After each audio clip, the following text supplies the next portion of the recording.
Well, yan nga ang dapat nila i-answer properly, no? Pero I would still believe that it is an act of God, no? It's an act of Allah subhanahu wa ta'ala kasi because of that incident at saka yung clear attempt on their part to serve the warrant of arrest, sa amin po at saka subsequently when this was confirmed by the ICC itself, parang nabunutan ako ng tinik. Why? Because it was really a challenge on our part to prove that there is already a warrant of arrest so that the Supreme Court now would have the necessary evidence, the necessary proof, if you would like to term it at that the arrest warrant is existing and issued by the ICC. Noon kasi, puro lang kami conjecture. Puro lang kami, you can call it as a conjecture. Puro statements. Ang first na nagpalabas niyan in November of 2025 was Ombudsman Rimulya. And we used that in the manifestation that we filed in the Supreme Court then. But then again, I would understand that why the Supreme Court would not act on our TRO yet because there was no proof indeed that there is an ICC warrant.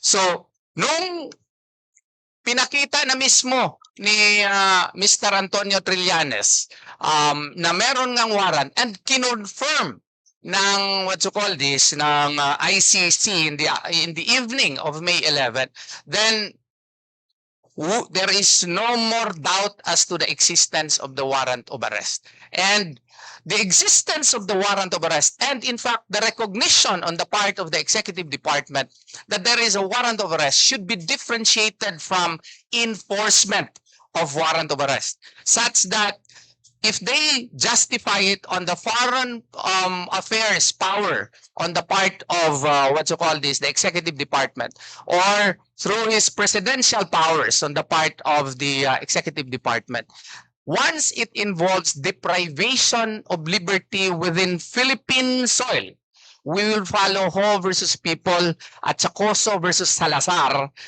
versus Achacoso rather, that such instances should now pass through our Philippine courts. It has to be the Philippine court warrant of arrest that would bind Senator Bato de la Rosa. Since that was not validated by a Philippine court, since that was not issued by a Philippine court, in the light of the fact that we do not have the surrender procedural mechanism which is required under supposedly Article 88 and 89 of the Rome Statute, even that, would require that all state parties should have their own procedural mechanism insofar as the assistance, the necessary assistance insofar as member states are concerned, wala tayong procedural mechanism.